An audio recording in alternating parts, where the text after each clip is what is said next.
Hey everybody, John here, I'll Ticker Forge, welcome back.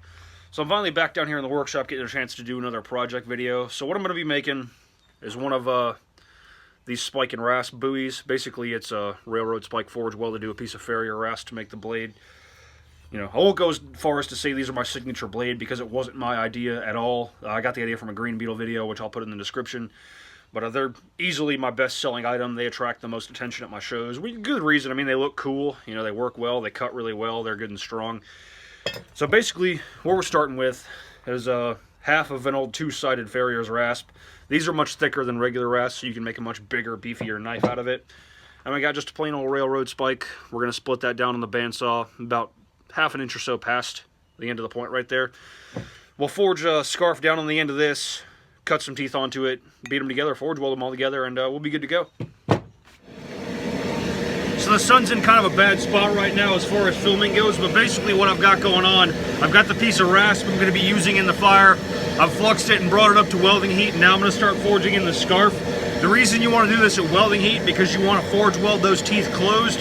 If you just hammer them over on themselves, you're going to end up with cold shuts in your final weld, which is something you don't want.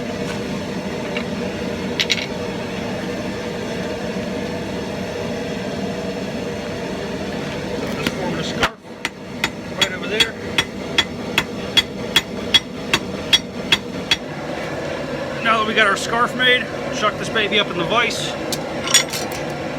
Take our chisel 45 degrees, alternate directions, and just cut some teeth onto it just like we would if we were gripping a bit to be installed in an axe.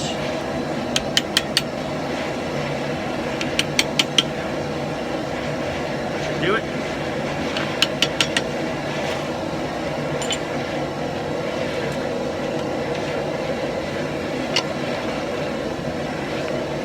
Now that we got our teeth cut, we'll take one more heat, brush it clean, flux it, and set it off to the side. We're done with it for now.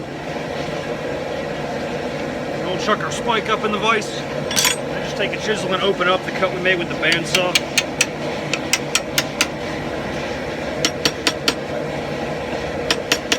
You could just do the whole cut with a chisel if you wanted to, but the bandsaw's faster. Then we'll just brush it real good. Throw some flux in there. So, now it's time to stick these two things together, get them ready for welding. So we got our spike nice and hot.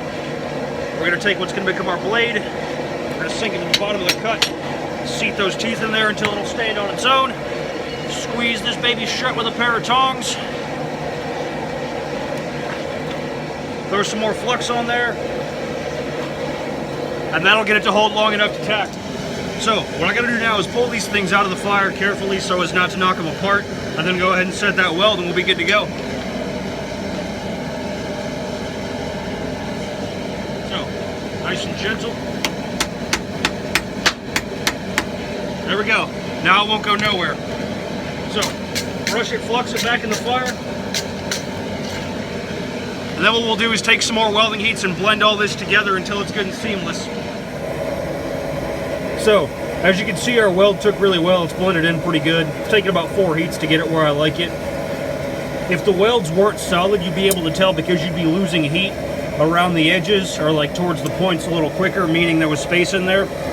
But it's behaving as one piece of steel, so I'm pretty confident that weld took beautifully. So at this point, conventional knife making can begin.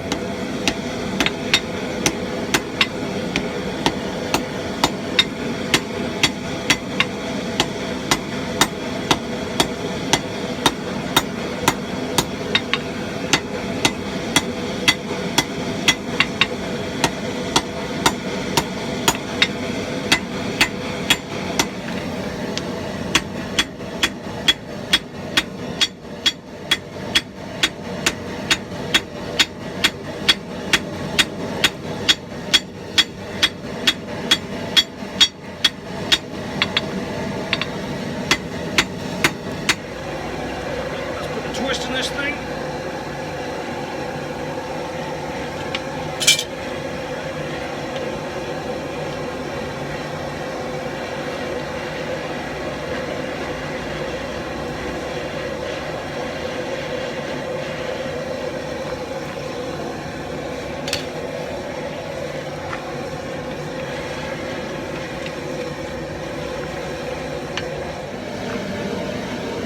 all that's left now is just to give everything a final dressing, get all the curves where you want them and everything.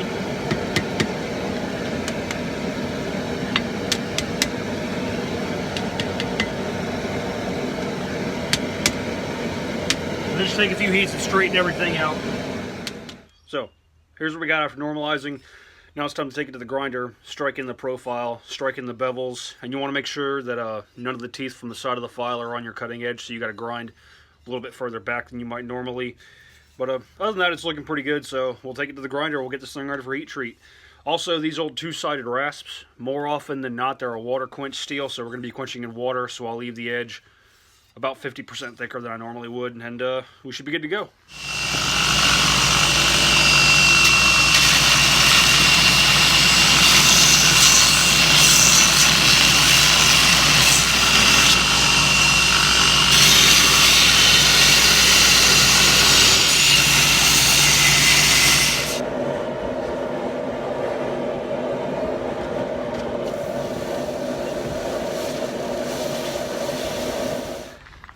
So, here's what we got after the quench. She stayed good and straight.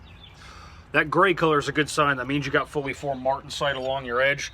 I try to keep the back of these relatively soft during the quench. Just saves me a little trouble in tempering. But she hardened really well. So now we're just going to do a soft back draw, clamp the edge up in the vise.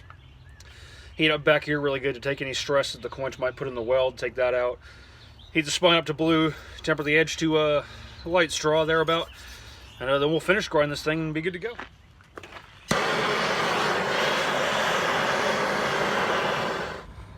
So there we go after tempering. We got blue back here at the transition, blue all up the spine through here so it's nice and soft. We got straw brown on the edge, so it'll hold an edge really good, but the back's nice and springy.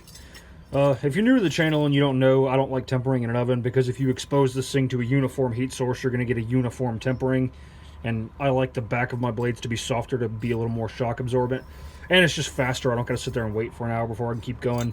So anyway, next thing we got to do is just finish grind this thing, take it up the grits, get it polished, get it sharp, and we're done.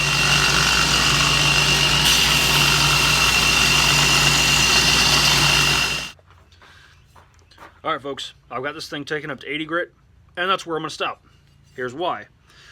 You can see right there, the light will catch it. There's a crack that runs all the way through the knife. It's on both sides. There's no grinding it out. Nothing can be done for it. The knife is scrap. So pretend that I took that knife, pretend it didn't crack during the quench, and pretend I took it all the way up the finished grits and sharpened it and polished it, and pretend it's this knife. Remember how I promised there was going to be a 1,000 subscriber giveaway? I actually meant to do one before we reached 1,000, but we've gotten there quicker than I thought I was going to.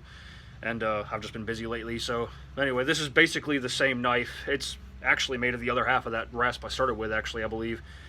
But, so, same process, everything's the same, except this one didn't crack during the quench. It's fully finished, sharpened, polished, all that jazz. She's good and sharp. Like I said, these are one of my best sellers, and I typically keep a few on hand, so it's not that big a deal. Still, I would have liked to have finished this one, but, you know, is what it is. So, anyway, the giveaway. Same rules as last time. Be subscribed to the channel, comment on the video, that's all it takes.